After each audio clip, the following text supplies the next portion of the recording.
The vast observation deck of the Zexian Empire's primary detection station hung silent save for the steady hum of quantum processors. Senior observer Kextel stood motionless, his four eyes fixed on the holographic display that dominated the chamber center. Something was wrong with the readings, but he couldn't quite determine what. Senior observer, we're detecting anomalous energy signatures in Sector 847, reported junior observer Vermeer, her scaled fingers dancing across the control interface. The patterns don't match any known species in our database. Kextel's secondary hearts quickened their pace.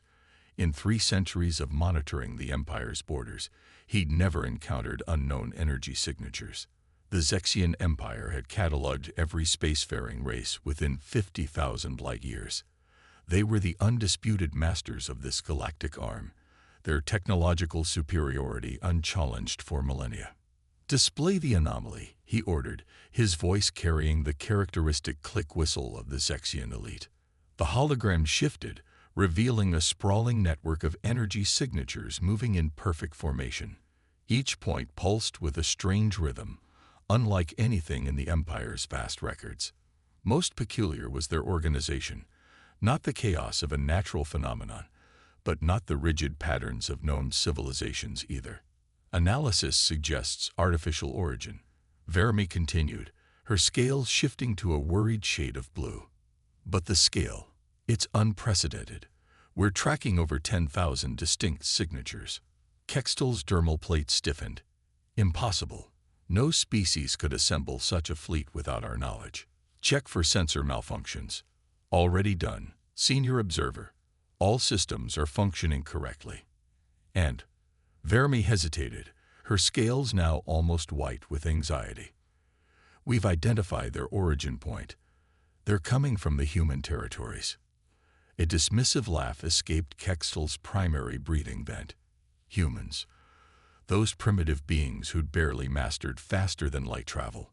The Empire had encountered them briefly 2 decades ago, a simple species confined to a handful of systems, technically spacefaring, but hardly worth noting in the Imperial records. Humans lack the capability to produce energy signatures of this magnitude, Kextel declared. Their technology is centuries behind ours. This must be an error. But as hours passed, the signatures grew stronger. More observation posts reported similar readings. The pattern was unmistakable. A massive fleet was advancing toward Imperial space with deliberate purpose. High Command dismissed initial reports as sensor ghosts or spatial anomalies. The Zexian Empire had ruled unopposed for so long that the very concept of a genuine threat seemed absurd. Humans were considered barely more than clever animals, their achievements quaint, their military capability laughable. Then came the first visual confirmation. The emergency transmission from Outpost Station 847B arrived during the Empire's sleep cycle.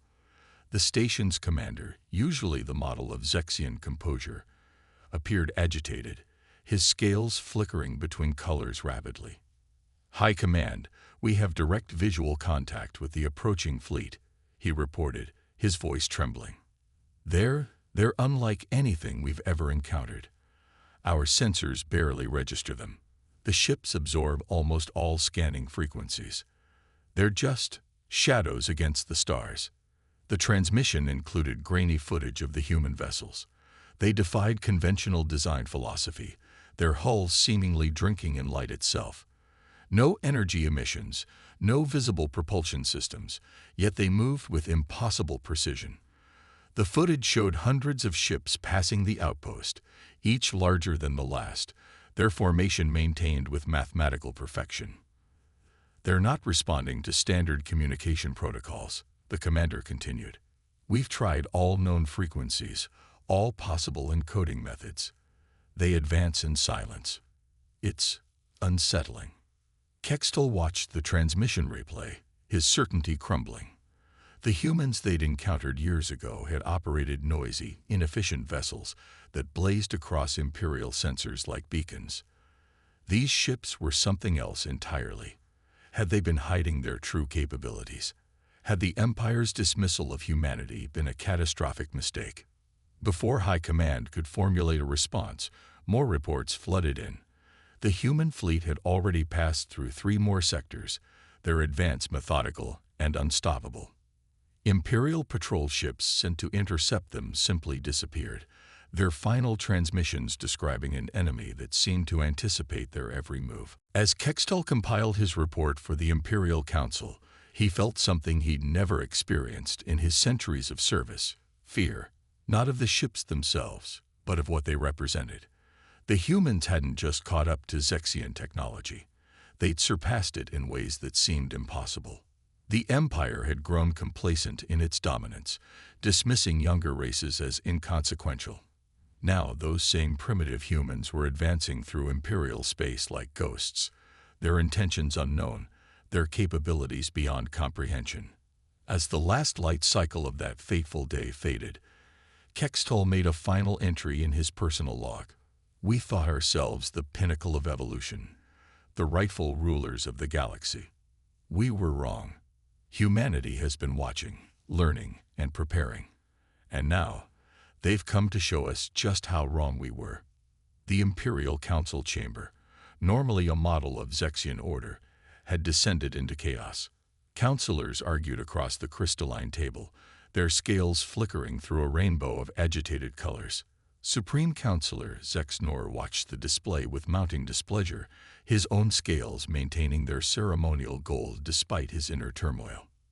"These readings must be fabricated," declared Counselor Myrtle, slamming a clawed hand against the table. "The humans we encountered were primitive. Their ships were crude, their weapons ineffective. They barely understood gravitational manipulation." A hollow laugh echoed through the chamber as Fleet Commander Vexi stepped forward, his battle-scarred scales a deep shade of burgundy. "Then explain why 3 of our patrol fleets have vanished without so much as a distress signal. Explain the footage from our outposts. Explain the silence." The room's ambient temperature dropped as Vexi activated the central hologram.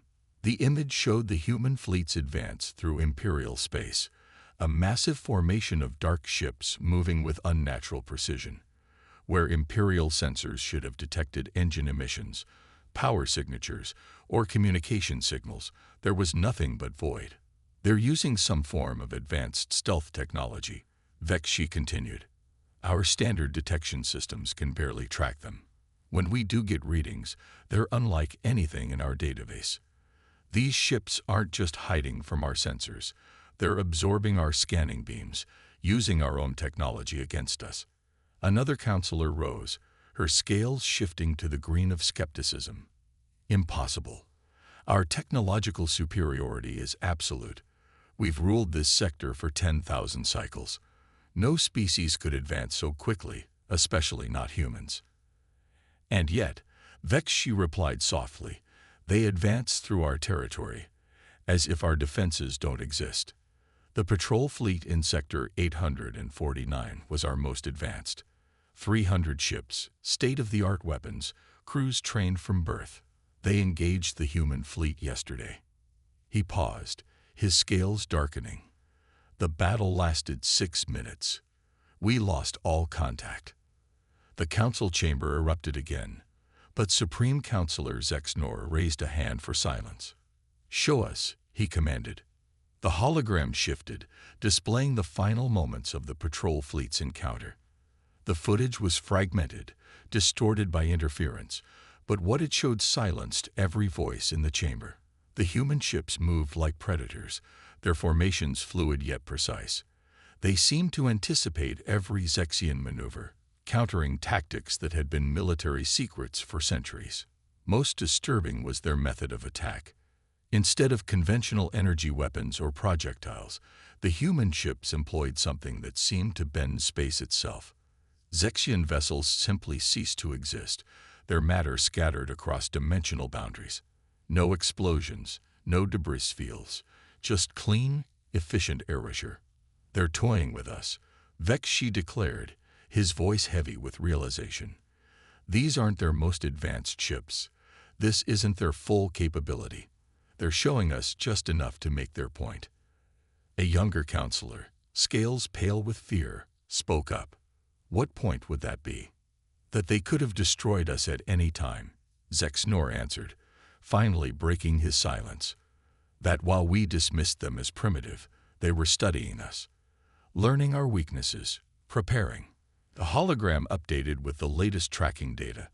The human fleet had maintained its inexorable advance, now less than a day's travel from the Empire's core systems.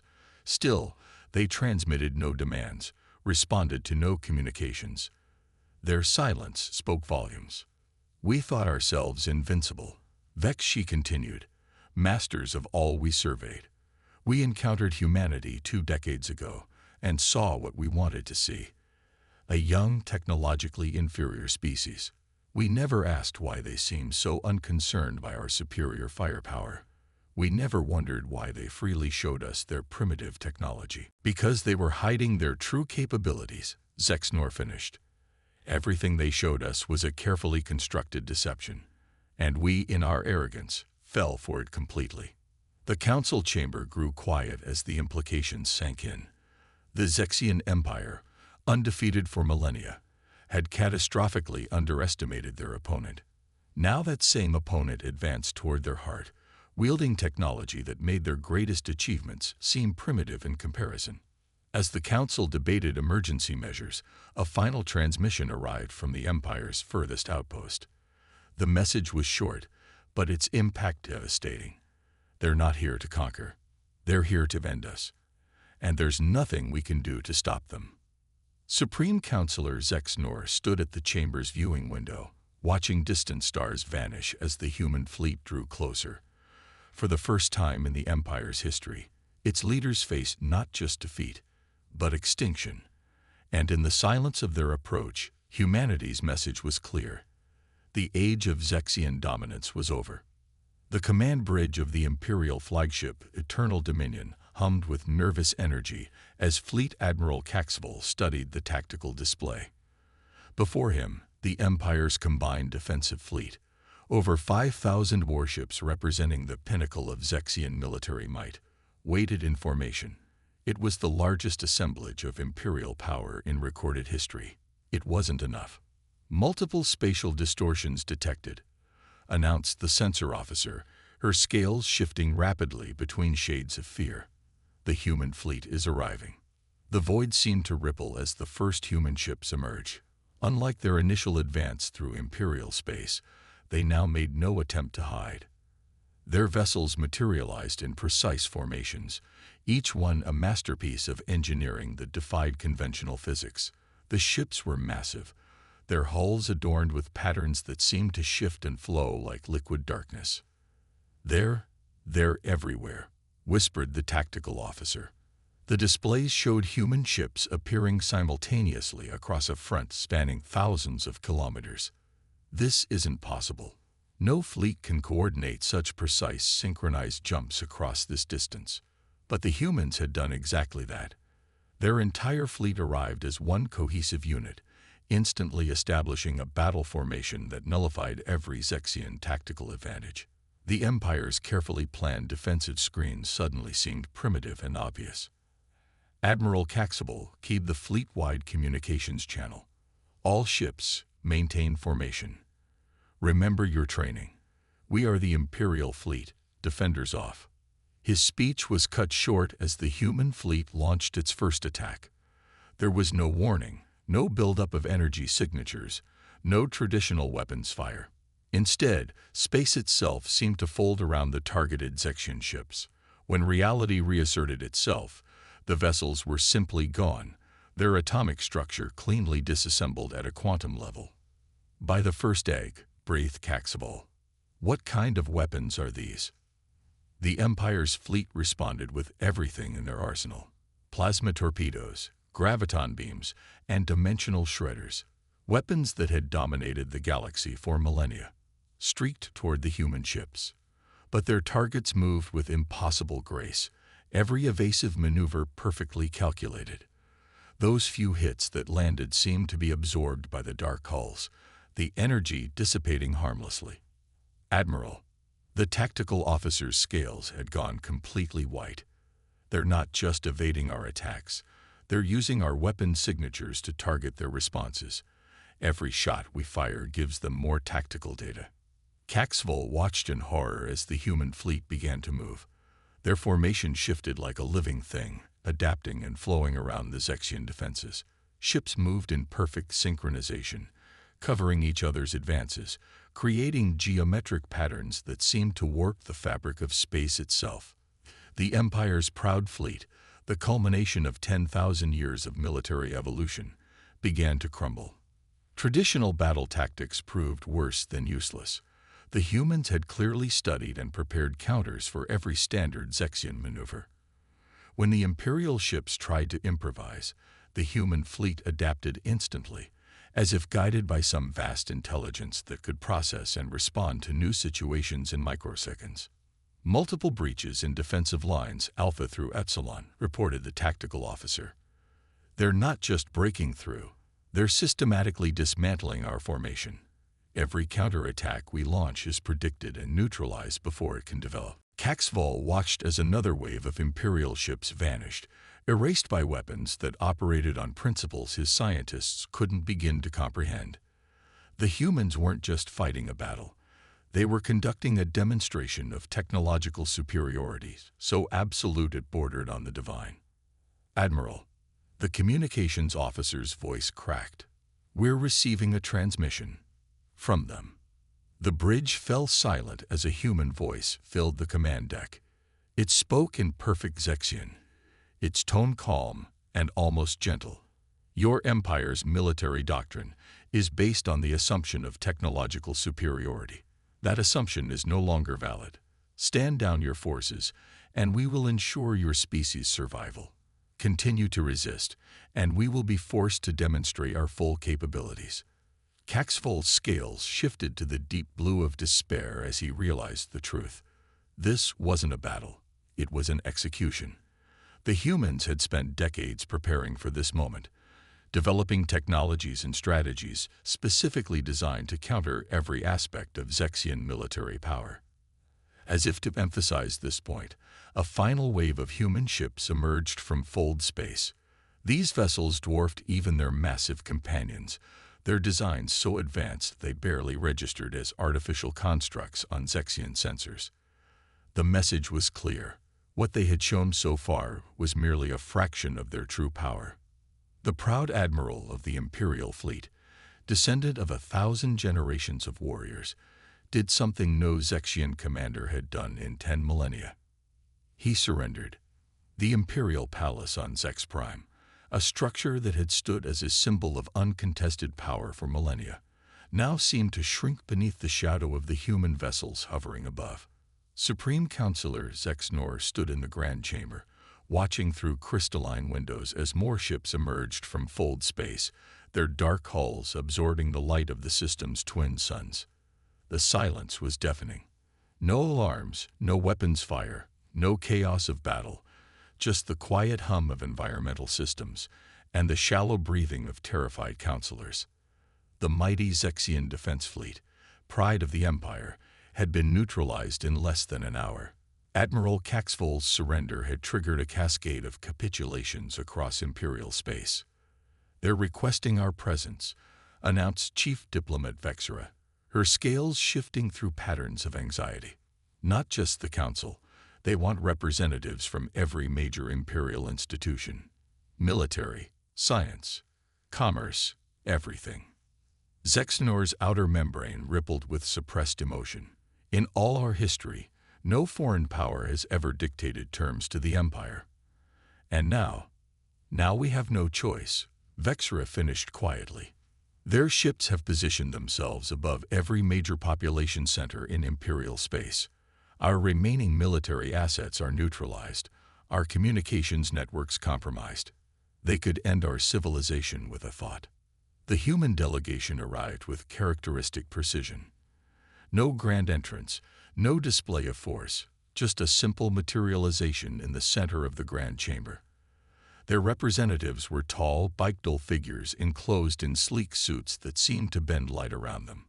The lead diplomat removed her helmet, revealing features that seemed deceptively soft compared to the devastating power their species wielded.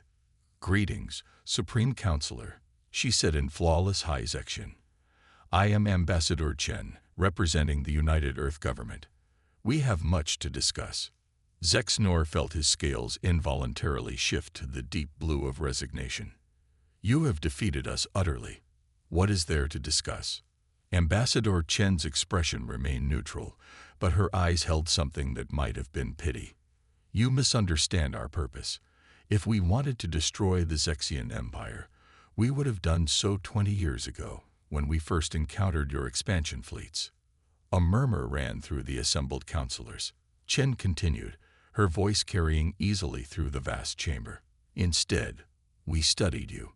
We learned your language, your culture, your technology.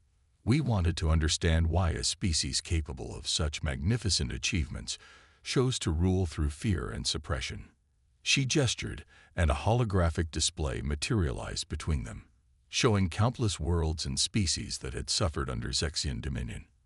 "Your empire has dominated this sector for 10,000 years, crushing innovation, stifling progress, and enforcing a strict hierarchy of species based on arbitrary standards of technological advancement.